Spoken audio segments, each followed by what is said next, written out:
Welcome to 1TV news. ముందుగా headline చూద్దాం.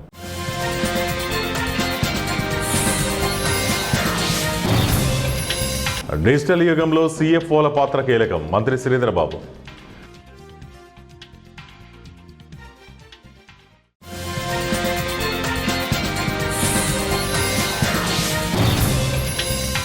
హోలీ రంగుల ఫ్యాక్టరీలో అగ్ని ప్రమాదం. 4 మహిళల దుర్మరణం.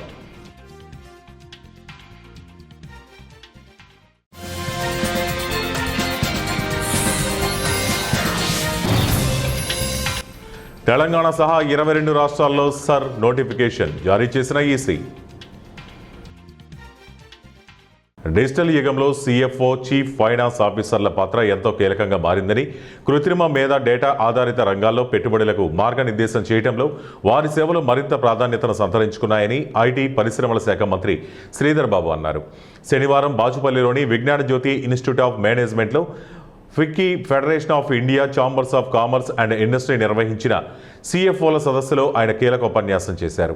AI ఆధారిత ఆర్థిక సాంకేతిక రంగంలో హైదరాబాద్ గ్లోబల్ హబ్గా ఎదుగుతోందన్నారు. ప్రపంచంలోని ప్రముఖ ఆర్థిక సంస్థలు నగరంలో తమ ఆవిష్కరణలు, ఇంజనీరింగ్ కేంద్రాలను స్థాపిస్తున్నాయని తెలిపారు. టెక్నాలజీ పాత్రను కృత్రిమ మీద పూర్తిగా మార్చేస్తోంది. ఇప్పటి వరకు కంపెనీ ఖర్చులను లెక్కించడానికి ఉపయోగపడిన టెక్నాలజీ ప్రస్తుతం ఆవిష్కరణలు, మెరుగైన ఆర్థిక నిర్ణయాలకు సహాయపడుతోంది. హైదరాబాద్ ప్రపంచంలోని అత్యంత బలమైన ఫైనాన్షియల్ టెక్నాలజీ ఎకోసిస్టమ్లలో ఒకటిగా అభివృద్ధి చెందిందని పేర్కొన్నారు. నగరంలో ప్రస్తుతం 400 గ్లోబల్ క్యాపబిలిటీ సెంటర్లు 3 లక్షల మందికి పైగా వృత్తి నిపుణులకు ఉపాధి కల్పిస్తున్నాయని ఆయన అన్నారు. హర్యానాలోని ఒక హోలీ రంగుల తయారీ కర్మాగారంలో తాజాగా అగ్ని ప్రమాదం జరిగింది. ఈ ఘటనలో 4 మహిళా కార్మికులు మరణించగా 20 మంది గాయాల పాలయ్యారు. జింద్ జిల్లాలోని సఫిడాన్ నగరంలో గల బట్ కాలనీలో ఈ ప్రమాదం జరిగింది. అకస్మాత్తుగా చెలరేగిన మంటలు నిమిషాల వ్యవధిలోనే కర్మాగారం అంతా వ్యాపించాయి. దట్టమైన పొగ కమ్మేసింది.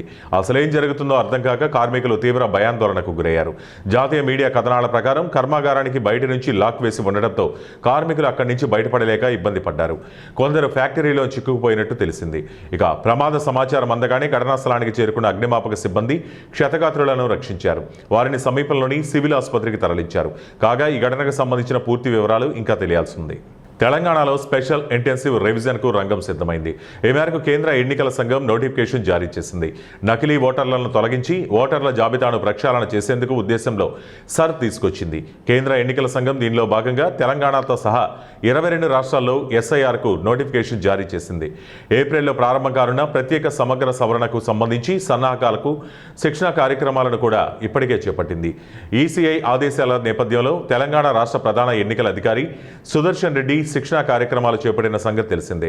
కాగా దేశవ్యాప్తంగా ఓటర్ జాబితా స్పెషల్ ఇంటెన్సివ్ రివిజన్ ప్రక్రియను కేంద్ర ఎన్నికల కమిషన్ దశల వారీగా చేపడుతోంది. దీనిపై అనేక విమర్శలు కూడా చెలరేగుతున్నాయి. మహిళలను గౌరవించడం మన బాధ్యత అని బద్వేల్ అర్బన్ CI రామకృష్ణ అన్నారు. అంతర్జాతీయ మహిళా దినోత్సవాన్ని పురస్కరించుకుని నేడు Rachapudi Nagabhushanam degree and PG కళాశాలలో ఏర్పాటు చేసిన కార్యక్రమంలో ఆయన పాల్గొని మహిళలను ఉద్దేశించి ప్రసంగించారు. విద్యార్థినులకు కళాశాల ప్రాంగణంలో ఆటల పోటీలు నిర్వహించి బహుమతులు అందించారు. మహిళల పట్ల జరుగుతున్న నేరాలను ఆయన ప్రతిఘటించారు. మహిళా శక్తి దేశ భవిష్యత్తును ముందుకు తీసుకెళ్తుందని, దేశ అభివృద్ధిలో మహిళల పాత్ర గొప్పగా ఉందని కళాశాల పరిపాలనా అధికారి రాచపూడి వెంకట సాయి కృష్ణ ఈ సందర్భంగా తెలిపారు. కార్యక్రమంలో బద్వేల్ అర్బన్ SI చిరంజీవి, కళాశాల ప్రిన్సిపల్ వినోద్, జూనియర్ కళాశాల principal lieutenant Bala Obulesu, ITI principal Gangaraju, paramedical కళాశాల principal Shahina, IQAC coordinator doctor Ashok, vice principal Lakshmidevi, COE Ramasudha, విద్యార్థులు తదితరులు పాల్గొన్నారు.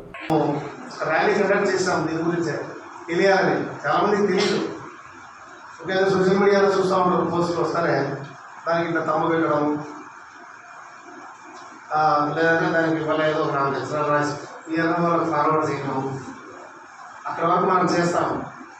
ఆ ఉమెన్స్ డే మోటో ఏంటి, దాని ఎయిమ్ ఏంటి అనేది చాలామందికి తెలియదు. Motto nothing, gender equality. అంటే పూర్వకాలం నుంచి కూడా మన సాంప్రదాయం అయితే ఉంది, ఇతర మతస్థుల సాంప్రదాయాలు అయితే ఉంది, ఆడవారిని పూర్తిగా అనగదొక్కబడినటువంటి కల్చర్ మనది.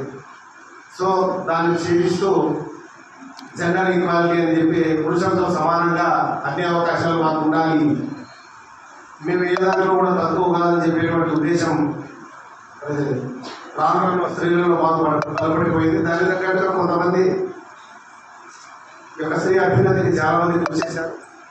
సో అందులో భాగంగానే సరే మాకు ఏ సమస్య ఉన్నా కూడా, ఎందుకంటే మీరు చాలా మంది డేస్ కలర్సే కాబట్టి అందరికి యూటీ చేస్తారంటే ఏ సమస్య ఉన్నా కూడా మీరు మాకు ఫోన్ ద్వారా అయినా మీరు కంప్లైంట్ ఇవ్వచ్చు. లేదంటే ఫిజికల్గా వచ్చినా కూడా, లేదంటే మీకు టోల్ ఫ్రీ నెంబర్స్ కూడా ఉంది. 112 ఉంది.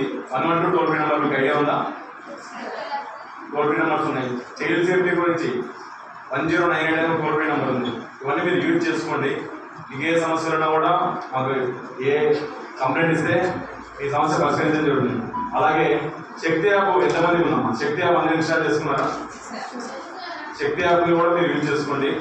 ఓకేనా? పోలీస్ కాంటాక్ట్లో మీకు ఏ సమస్యలు ఉన్నా కూడా మాకు కాల్ చేసినా అంటే వాట్సాప్లో మెసేజ్ చేసినా కూడా మీ సమస్య పరిష్కరించడం జరుగుతుంది. ఓకేమా? అందరికీ థ్యాంక్ యూ. అవునా లేదా? అంటే ప్రతి ఒక్కరికి లేడీస్ పైన కాన్ఫిడెన్స్ పెరిగింది. గతంలో అమ్మాయిలు చేయలేరు అనేవాళ్ళు, కానీ ఈ రోజుల్లో అమ్మాయిలు ఏమైనా చేయగలరు అనేవాళ్ళు. దానికి మధ్య మన కార్పొరేషన్ సింధుల్లో కూడా ఫస్ట్ బాంబింగ్ ఫైటర్ చేసి తీసుకోమని కూడా లేడీస్నే పంపించారా లేదా? ఒకప్పుడు లేదు. ఒకప్పుడు ఆర్మీలో లేడీసే లేదు, కానీ ఈరోజు ఉమెన్ ప్రతి రంగంలో ఉన్నారు. దేంట్లో కూడా మేము తగ్గము, జెంట్స్ కన్నా మేము ఎక్కువ చేస్తాము. కాన్ఫిడెన్స్ కూడా ఒకప్పుడు అమ్మాయిలు అంటే వద్దనే వాళ్ళ తల్లిదండ్రులు చిన్నచూపు తీసేవాళ్ళు, కానీ ఈరోజు అమ్మాయి పుట్టిందని గర్వంగా చెప్పుకుంటున్నారు. తల్లిదండ్రులు కూడా రేపు నా కొడుకులు చూడకపోయినా నా కూతురు చూస్తున్న కాన్ఫిడెన్స్ ఉందా లేదమ్మా? ఉందా? నిజమా కదా? అది ఈ రోజు మీ తల్లులో 50% ఫ్యామిలీ రెస్పాన్సిబిలిటీ బేర్ చేస్తారా లేదా? ఏదో రకంగా రేపు మీరు కూడా సార్లు ఏమైనా. మార్కాపురం జిల్లా దోర్నాల మండలంలో ఘోర రోడ్డు ప్రమాదం చోటు చేసుకుంది. మినీ వ్యాన్ బైక్ ఢీకొనడంతో బైక్ అదుపు తప్పి ఎదురుగా వస్తున్న ఆటోను ఢీకొంది.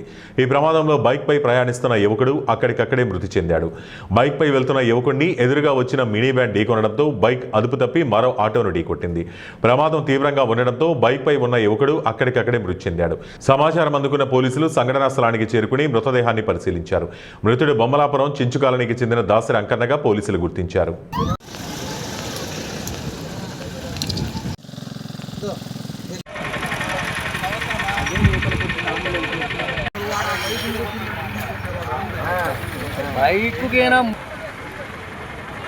కర్నూలు జిల్లా మద్దిగర మండలం పెరవలి గ్రామంలో శ్రీ రంగనాథ స్వామి ఆలయం నందు శ్రీదేవి భూదేవి శ్రీ రంగనాథ స్వామి వారి కళ్యాణం అనంతరం 12 గంటలకు మడకతేరు, సాయంత్రం 5 గంటలకు రథోత్సవం ఎంతో వైభవంగా కన్నుల పండుగగా జరిగింది. ఈ రథోత్సవాన్ని తిలకించడానికి జిల్లాల నుండే కాక ఇతర రాష్ట్రాల నుంచి లక్షలాది మంది భక్తాదులు ఈ రథోత్సవంలో పాల్గొనడం జరిగింది. ఈ రథోత్సవం గ్రామ పెద్దల ఆధ్వర్యంలో దేవస్థానం కార్యనిర్వహణ అధికారి ఆర్ వీరయ్య, ప్రభుత్వ అధికారులు, అర్చకులు, భక్తాదుల ఆధ్వర్యంలో ఎంతో కన్నుల పండుగగా శ్రీ రంగనాథ స్వామి రథోత్సవం నిర్వహించారు.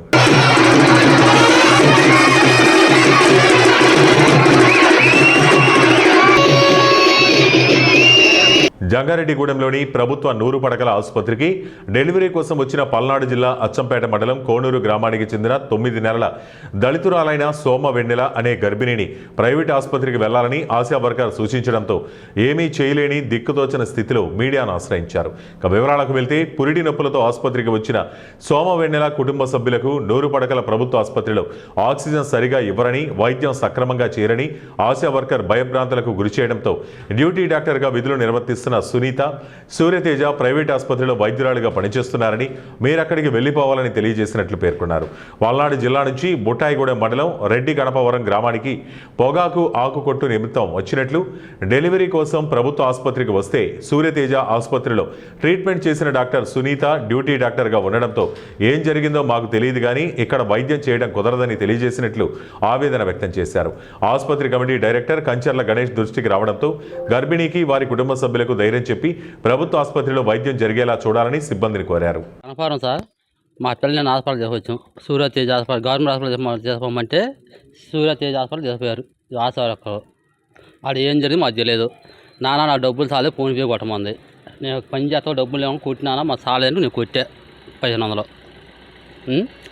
నిన్న మాకు వచ్చే నెల 9వ తారీఖు డేట్ ఇచ్చారు. ఈ పిల్ల నిప్పులు పడుతుంటే మళ్ళీ ఆడ తీసుకొచ్చాక ఇక్కడికి వచ్చాము కూడా ఇక్కడికి వద్దు, ఆడైతే బాగుంటుంది, ఆడ చేస్తారు, పిల్లల బాక్సులు ఉండే అవి ఉన్నాయి మొత్తం చెప్తుందండి ఆశా వర్కర్ గారు. ఇదని జరిగింది తేజ్ హాస్పిటల్ కాడికి. మీరు ఎప్పుడైనా వెళ్ళారు హాస్పిటల్? నేను పోయామండి, రిపోర్ట్లు కూడా ఉన్నాయి. ఇక్కడికి వచ్చాక ఎవరు వెళ్ళమన్నారండి అక్కడికి? ఇక్కడికి వచ్చి నేను లేనండి, మళ్ళీ మా కూతురు వచ్చారండి.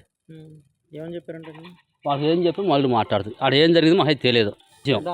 నేను పని చేస్తున్నా. ఇప్పుడు ఇక్కడికి వచ్చాక నిన్ను ఎవరు ఎక్కడికి వెళ్ళమన్నారో ఎవరు సెలపాపండి. నీ పేరేంటి చెప్పు. ఫోన్ అంతా చూసి మాట్లాడే. నీ పేరు మీ మహేంద్రబాబు అండి. మావాడి పేరు సోమ వెన్నెల. నిన్నైతే జంగిరెడ్డిగూడెం హాస్పిటల్కి వచ్చామండి. వచ్చిన తర్వాత చూపించుకున్న తర్వాత రిపోర్ట్లు అవన్నీ ఇచ్చారు. వచ్చే నెల 9వ తారీఖు డేట్ ఇచ్చారండి. ఇంటికి వెళ్ళిన తర్వాత సడన్గా ఇవాళ నొప్పులు వచ్చినాయి. నొప్పులు వచ్చిన తర్వాత 5 స్టార్ట్ అయినాయి. హాస్పిటల్కి తీసుకొచ్చామండి. ఆశా వర్గం కూడా పిలిచామండి ఉండాలని. పిలిచిన తర్వాత ఆ అంబులెన్స్లో ఇక్కడి కానించి ఎక్కడైతే చూడరో ఇక్కడైతే అన్ని సౌకర్యంగా ఉండు, అమ్మాయి బిడ్డ కన్న కానించి ఆక్సిజన్ బాక్స్లో పెట్టాలి, ఇక్కడైతే అవన్నీ ఉండు, బయట అయితే హాస్పిటల్లో ఉంటే అన్నీ అవైలబుల్ ఉంటాయి అని చెప్పిందండి. చెప్పిన తర్వాత సరేలే అని చెప్పి ఆ అంబులెన్స్ అన్న డ్రైవర్ అయితే తీసుకెళ్ళలేదండి, ఇక్కడికే తీసుకొచ్చాడండి. తీసుకొచ్చి ఆ అన్నయ్య లోన్కి తీసుకెళ్ళాడండి. లోన్కి తీసుకెళ్ళిన తర్వాత కూర్చోబెట్టారండి. కాసేపు కూర్చోబెట్టిన తర్వాత నర్సులు వాళ్ళందరూ వచ్చారండి, రాసుకున్నారండి. ఊరి పేరు అవన్నీ రాసుకున్న తర్వాత లోన్కి వెళ్ళి బయటికి తీసుకొచ్చారండి. బయటకు తీసుకొచ్చిన తర్వాత నేను మళ్ళీ వచ్చి ఆశా వర్గాన్ని అడిగానండి, ఏం జరిగింది ఏంటంటే ఎక్కడైతే చూడరమ్మా బయటకి అయితే వెళ్ళిపోదండి, అవన్నీ ఓపీ అవన్నీ రాపించుకోనరా వెళ్దామని అన్నారండి. ఏం జరిగిందండి ఏం చెప్పట్లేదండి. తీసుకొచ్చారండి, బయట కూర్చోబెట్టారు. బయట కూర్చోబెట్టిన తర్వాత మా రైతుకు ఫోన్ చేశానండి. మా రైతులు గారు ఇక్కడికి వెళ్ళమన్నారు. మా రైతు గారు నేను మాట్లాడతాను ఉన్నాను, అన్ని సౌకర్యంగానే ఉంటాయి, మీరు అక్కడ ఎవరి మాట వినకండి, మధ్యవర్తుల మాట అని చెప్పిన తర్వాత ఆగామండి. ఒక 5 నిమిషాలు ఆగిన తర్వాత మా రైతు గారు కూడా ఫోన్ చేశారండి. తర్వాత హాస్పిటల్ చైర్మన్ గారండి. ఏలూరు రేంజ్ పరిధిలో సైబర్ నేరాలపై ప్రజలకు అవగాహన కల్పిస్తూ నేర నియంత్రణకు కృషి చేస్తున్నామని రేంజ్ ఐజీ అశోక్ కుమార్ అన్నారు. జంగారెడ్డిగూడెం మండలం లక్కవరం పోలీస్ స్టేషన్ను పరిశీలించిన ఐజీ రికార్డులను పరిశీలించారు. స్టేషన్ ఆవరణను పరిశీలించి సిబ్బందికి పలు సూచనలు చేశారు. అనంతరం ఆయన మాట్లాడుతూ జిల్లాలో రహదారి ప్రమాదాల నివారణకై కృషి చేస్తున్నామని, హైవేలపై పెట్రోలింగ్ వాహనాల నిమిత్తం ప్రభుత్వం నుండి సుమారు 300 కోట్ల రూపాయలు మంజూరైన నేపథ్యంలో నూతన వాహనాల కొనుగోలుకు ఏర్పాటు చేస్తామని తెలిపారు. పోలీస్ స్టేషన్ ఇన్స్పెక్షన్లో భాగంగా ఇక్కడికి రావడం జరిగింది. ఈ లక్కవరం పోలీస్ స్టేషను ఇనిషియల్గా బ్రిటిష్ కాలంలో ఇక్కడ స్టువర్ట్పురం గ్యాంగ్స్ ఉన్నాయి, ఇక్కడ ఆపరేట్ చేస్తున్నారు, వాళ్ళని కంట్రోల్ చేయాలనే ఉద్దేశంతో ఇక్కడ స్టార్ట్ చేయడం జరిగింది. దాని తర్వాత గ్యాంగ్స్ అన్నీ బాపట్ల సైడు వెళ్ళిపోవడంతో ఇక్కడ ప్రస్తుతం లేరు. అందువల్ల ఈ పోలీస్ స్టేషన్లో జనరల్గా కూడా కొన్ని తక్కువ విలేజెసే ఉన్నాయి. అందువల్ల క్రైమ్ చాలా తక్కువగా ఉంది ఇక్కడ. నడప కొన్ని అప్పుడప్పుడు మర్డర్ కేసు, తర్వాత లేకపోతే భార్యాభర్తల తగాదా కేసులు, అటువంటి కేసులే వస్తున్నాయి. అయితే ఈ మధ్య ఏంటంటే గత సంవత్సరము ఈ స్టువర్ట్పురం గ్యాంగ్కి సంబంధించిన సభ్యుడు ఒకడు అక్కడి నుంచి మళ్ళీ స్టువర్ట్పురం నుంచి కొంతమంది తీసుకొని వచ్చి ఒక ముసలామె ఇంట్లో ఉంటే ఆమె దగ్గర కొంచెం బంగారం దొంగతనం అది చేయడం జరిగింది. అది వెంటనే పోలీసులు అప్రమత్తమై అది 6 గంటల్లోనే కేసుని డిటెక్ట్ చేయడం జరిగింది. సో అందువల్ల ఈ గ్యాంగ్ మెంబర్స్ ఇంకా వీళ్ళు సంబంధాలు మెయింటైన్ చేస్తున్నారు కాబట్టి కొద్దిగా అప్రమత్తంగా ఉండాల్సిన అవసరం ఉంది. అదర్వైజ్ రోడ్ యాక్సిడెంట్స్ కూడా ఇది లోపలికి ఉంది పోలీస్ స్టేషను. ఈ హైవే మీద కూడా పెద్దగా రోడ్ యాక్సిడెంట్స్ ఏమీ లేవు. ఏలూరు జిల్లాలో కూడా రోడ్ యాక్సిడెంట్స్ గురించి అంత త్వరగా అనాలిసిస్ చేశారు. అవి కంట్రోల్ చేయడానికి అన్ని రకాల చర్యలు తీసుకుంది. ఏలూరు జిల్లాలోని ఏలూరు నగరంలో విజిలెన్స్ ఎస్పీ కె నాగేశ్వరరావు ఆదేశాల మేరకు అధికారులతో సంయుక్తంగా హోటళ్లపై ఆకస్మిక తనిఖీ నిర్వహించారు. ఏలూరు పట్టణంలో పాత బస్టాండ్ వద్ద ఉన్న అప్పలరాజు హోటల్ నందు తనిఖీ చేయగా ముందుగా తయారు చేసి నిల్వ ఉంచిన ఆహార పదార్థాలను గుర్తించి కృత్రిమ రంగులు కలిపినట్లుగా వచ్చిన అనుమానంతో చికెన్ ఫ్రై నమూనాలు సేకరించి విశ్లేషణ కోసం ల్యాబ్కు పంపించారు. విజిలెన్స్ ఎస్ఐ కె నాగరాజు మరియు ఆహార తనిఖీ అధికారులు ఇందులో పాల్గొన్నారు.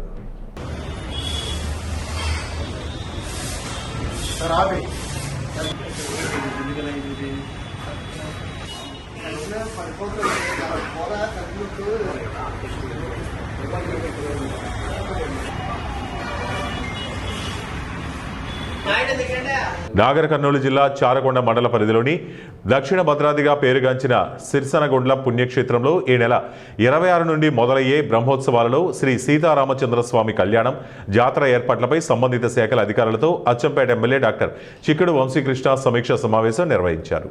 నాగర్ కర్నూలు జిల్లా కల్వకుర్తి డివిజన్ పరిధిలోని చారకొండ మండలం సిర్సనగొండ్ల దక్షిణ భద్రాద్రిగా పేరుగాంచిన పుణ్యక్షేత్రం శ్రీ సీతారామచంద్రస్వామి బ్రహ్మోత్సవాలలో స్వామివారి కళ్యాణోత్సవం కన్నులారా చూడడానికి ఉమ్మడి మహబూబ్ నగర్ జిల్లా నుంచే కాక హైదరాబాద్, రంగారెడ్డి, నల్గొండ, వరంగల్ తదితర జిల్లాల నుంచి భక్తులు అధిక సంఖ్యలో వస్తుంటారు.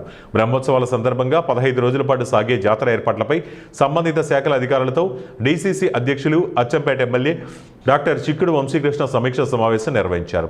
స్వామివారి కళ్యాణం, బ్రహ్మోత్సవాలు, జాతర సందర్భంగా భక్తులకు ఎటువంటి ఇబ్బందులు కలగకుండా అన్ని ఏర్పాట్లు పూర్తి స్థాయిలో చేయాలని, వసతులు బాగుంటే భక్తుల సంఖ్య పెరుగుతుందని, వీటిని దృష్టిలో పెట్టుకుని ఏర్పాట్లు చేయాలని సంబంధిత అధికారులను ఎమ్మెల్యే ఆదేశించారు. తాగునీరు, విద్యుత్, పారిశుద్ధ్యం, వైద్యం, ట్రాఫిక్ నియంత్రణ, భద్రతా ఏర్పాట్ల వంటి అంశాలపై ప్రత్యేక దృష్టి పెట్టాలని తెలిపారు. జాతర కళ్యాణ మహోత్సవం బాగా జరగాలి. ఉత్తర సంవత్సరానికి సౌకర్యాలలో మెరుగుపడాలి. ఒకటి. రెండవది, ప్రజలు ఎక్కువ రావాలి. జనం మల్లు, జాతర మల్లు. జనం ఎక్కువ వస్తేనే జాతర ఎక్కువ. అయితే మీరు ఆనవాయితీ ప్రకారంగా ఇవన్నీ ఏవైతే మాస కళ్యాణము, తేరు రథోత్సవం ఉదయం తర్వాత అవుతుంది, ఇవన్నీ కూడా బాగానే నడుస్తూ ఉన్నాయి. ఇదొకటైతే. రెండవది ఏంటంటే దీంట్లో 2 రకాలు డెవలప్మెంట్లు, ఇది temporary development and permanent development. ఈ రెండింటిపైన కూడా దృష్టి పెట్టి ఇది ఒక మోడల్ చెప్పడం. దక్షిణ భద్రాచలం ఉత్తరంలో భద్రాద్రి శ్రీరామచంద్రుడు ఉంటే ఇక్కడ ఇదంతా కూడా దక్షిణ భద్రాద్రి కింద పేరున్నటువంటి సిర్సనగండ్ల. దీంట్లో పోయిన సంవత్సరం నేను రాలేకపోయాను, కానీ గౌరవ మంత్రి గారికి జూపల్లి కృష్ణారావు గారికి సార్ నేను రిక్వెస్ట్ చేస్తూ ఉన్నాను, ఒక 5 కోట్లు మీరు అలా అనౌన్స్ చేయమని చెప్పాను. గవర్నమెంట్ తరఫున వారికి 3 డిపార్ట్మెంట్లు ఉంటాయి. ఏలూరు జిల్లా వేలేరుపాడు మండల పరిధిలో గల నాళ్లవరం, చిగురు మామిడి, బోళ్లపల్లి తదితర గ్రామాల రైతులు నాణ్యమైన దిగుబడి వస్తుందని, మిర్చి విత్తనాలు కొనుగోలు చేసి సాగు చేస్తే తగినంత కాపు రాకపోవడంతో రైతులు లబోదిబోమని విలపించారు. మిర్చి మొక్కలు వేపుగా ఎదిగినప్పటికీ దిగుబడి రాకపోవడంతో రైతులు ఆందోళన చెందారు. నకిలీ విత్తనాలతో నట్టేట మునిగామని ఆవేదన వ్యక్తం చేశారు. ఆశపడి అప్పులు చేసి రైతులు ఏడాది సుమారు 60 ఎకరాలలో అగ్రిమా బిందాస్ రకం విత్తనాలు 100 గ్రాములు 4,500 చొప్పున కొనుగోలు చేసి మోసపోయారు. భద్రాద్రి కొత్తగూడెం జిల్లా జూలూరుపాడుకు చెందిన మిరప విత్తన కంపెనీ ప్రతినిధులు ఎకరానికి 30 నుంచి 40 క్వింటాలు దిగుబడి వస్తుందని మాయమాటలు చెప్పారని, ఆ మాటలు నమ్ము సాగు చేశామని ఎకరాకు 3 లేక 4 క్వింటాల దిగుబడి కూడా రాదని రైతులు ఆందోళన చెందుతున్నారు. అదే రైతులు పుట్టిన చోట్ల అప్పులు చేసి ఎరువులు, పురుగుల మందులు పిచికారీ చేశారు. మొక్కలు ఆశాజనకంగా ఉండడంతో అధిక వడ్డీలకు అప్పులు చేసి 1 ఎకరాకు 1,50,000 రూపాయల పెట్టుబడి పెట్టారు. నష్టపోయిన మిర్చి రైతులకు 1 TV వరుస కథనాల మేరకు కదిలిన ప్రభుత్వ యంత్రాంగం. దీనిలో భాగంగా శనివారం ఏలూరు జిల్లా వ్యవసాయ శాఖ ఏడీ బుచ్చిబాబు, అగ్రి బిందాస్ కంపెనీ శాస్త్రీయ పరిశోధకుడు ప్రభాకరన్ రెడ్డి, విత్తన సేకరణ యజమాని కృష్ణారెడ్డి, వేలేరుపాడు వ్యవసాయ శాఖ అధికారిని సమీరా, వేలేరుపాడు మండల వ్యవసాయ అసిస్టెంట్ వ్యవసాయ అధికారిని సుబీసన్న ఆయా గ్రామాల్లో నష్టపోయిన మిర్చి పంటలను పరిశీలించారు. ఈ సందర్భంగా నష్టపోయిన మిర్చి రైతుల గురించి మాట్లాడుతూ రైతులు చేసిన ఫిర్యాదు మేరకు విత్తనాల పరిశోధనా శాస్త్రవేత్తలు ఈ రోజు రావాల్సి ఉండగా కొన్ని అనివార్య కారణాలతో రాలేకపోయారని వ్యవసాయ అధికారి తెలియజేశారు.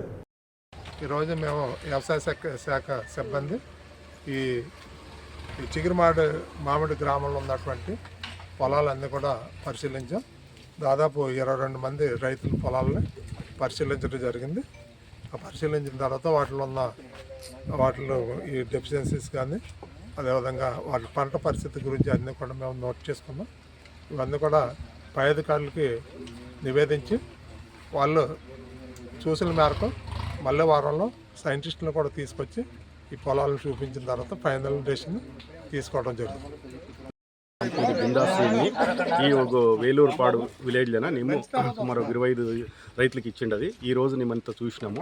సో ఇది ఏడియా గారు సమేత దీన్ని పరిశీలించి తర్వాత వేరే సైంటిస్టులు సమేత వచ్చి దాన్ని పరిశీలించి దానివల్ల ఇది ప్రాబ్లమ్ ఉండదు అనేదాన్ని కనుక్కొని సో ఇది కాక వేరే ఫీల్డ్ని సమేత చూసి పరిశీలించి ఏమి అనేది నెక్స్ట్ వీక్ ఏడీఐ గారు చెప్తామంటున్నారు, సైంటిస్టులు పిలుచుకొని వచ్చి సో దాని ప్రకారంగా చేస్తాం.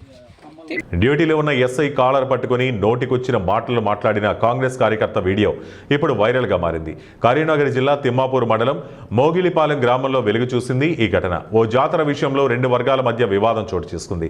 ఈ వివాదాన్ని పరిష్కరించడానికి పోలీసులు ఘటనా స్థలానికి వచ్చారు. ఈ క్రమంలోనే ఎస్ఐ కాలర్ పట్టుకుని ఆపై తోసేసిన కాంగ్రెస్ కార్యకర్త చెన్నబోయిన రమేష్ ఎస్ఐ కాలర్ పట్టుకుని ఆపై తోశాడు. ఈ ఘటనపై ఉన్నతాధికారులు చర్యలకు సిద్ధమవుగా ఎమ్మెల్యే కవ్వంపల్లి సత్యనారాయణ రంగంలోకి దిగారు. కేసు పెట్టడానికి వీల్లేదని ఒత్తిడి పెరగడంతో కేసు నమోదు చేయలేదు. కానీ సీసీటీవీ కెమెరాలో దాడి దృశ్యాలు మీడియాలో చక్కర్లు కొడుతున్నాయి. కామారెడ్డి జిల్లా కేంద్రంలోని వికాస్ నగర్లో కనిపించకుండా పోయిన 10 ఏళ్లలోపు 3 అక్క చెల్లెలు దారుణ హత్యకు గురయ్యారు. కన్న తండ్రి ఆ 3 చిన్నారి కూతుళ్లను చెరువులో ముంచి చంపినట్లు తేలడంతో స్థానికంగా తీవ్ర కలకలం రేపింది. పోలీసుల వివరాల ప్రకారం వికాస్ నగర్కు చెందిన ఇస్మాయిల్, షబీనా దంపతులకు షీపత్, అయత్, మరియం అనే 3 కుమార్తెలున్నారు. ఇస్మాయిల్ ఆటో నడుపుతూ జీవిస్తున్నాడు. శనివారం ఉదయం 11 గంటలకు తినుబండారాలు కొనిచ్చి పంపిస్తానని పిల్లలను ఇస్మాయిల్ తన ఆటోలో తీసుకెళ్లాడు. గంటలు గడిచినా పిల్లలు తిరిగి రాకపోవడంతో ఆందోళన చెందిన తల్లి షబీనా భర్తను ప్రశ్నించగా తాను షాపు దగ్గర వదిలేసి కిరాయికి వెళ్లారని చెప్పాడు. దీంతో షబానాతో పాటు కుటుంబ సభ్యులు పిల్లల కోసం చుట్టుపక్కల వెతికారు. అయినా చిన్నారుల ఆచూకీ దొరక్కపోవడంతో పోలీసులకు ఫిర్యాదు చేశారు. దర్యాప్తులో భాగంగా పోలీసులు సీసీ కెమెరాలు పరిశీలించగా పిల్లలను ఇస్మాయిల్ తన ఆటోలో చెరువు వైపు తీసుకెళ్లినట్టు తేలింది. ఇస్మాయిల్ అదుపులోకి తీసుకుని విచారించగా ఆర్థిక ఇబ్బందుల వల్లే 3 కూతుళ్లను చెరువులో ముంచి చంపినట్లు ఒప్పుకున్నాడు. పోలీసులు చెరువు వద్దకు వెళ్లి ఈతగాళ్ల సాయంతో గాలించారు. రాత్రి 11 గంటలకు ఆయత్, మరియంల మృతదేహాలు లభించగా షీపత్ ఆచూకీ కోసం గాలిస్తున్నారు. పోలీసులు ఘటనపై కేసు నమోదు చేసి ఇస్మాయిల్ అదుపులోకి తీసుకున్నారు.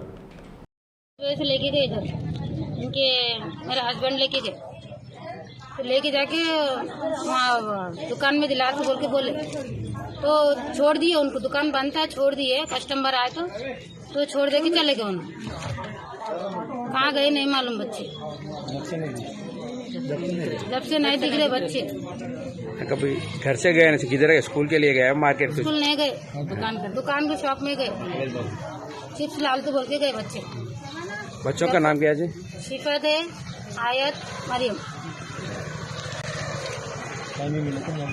मेहरबानी करके कहाँ भी रहे तो फोन करो. हमारे बच्चों को हमको भेज दो. हमारे बच्चों को मेहरबानी करके. पुलिस वालों ने कंप्लेंट दिया जी? हाँ दिए, कंप्लेंट भी दिए. తెలంగాణలో భారీ ఎత్తున మావోయిస్టులు లొంగిపోయారు. సీఎం రేవంత్ ఎదుట 30 మంది మావోయిస్టులు లొంగిపోయారు.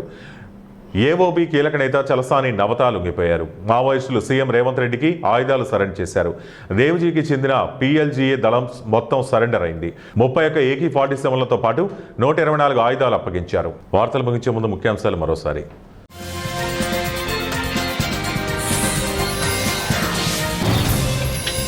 డిజిటల్ యుగంలో CFOల పాత్ర కీలకం. మంత్రి శ్రీధరబాబు.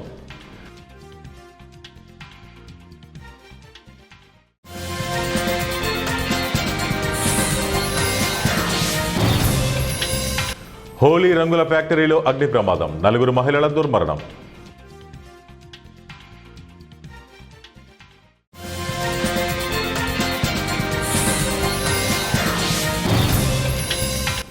తెలంగాణ సహా 22 రాష్ట్రాల్లో సర్ నోటిఫికేషన్ జారీ చేసిన ఈసీ. ఇవి ఇప్పటివరకు ఉన్న బులెటిన్ అప్డేట్స్. మరిన్ని అప్డేట్స్ కోసం చూస్తూనే ఉండండి 1TV న్యూస్.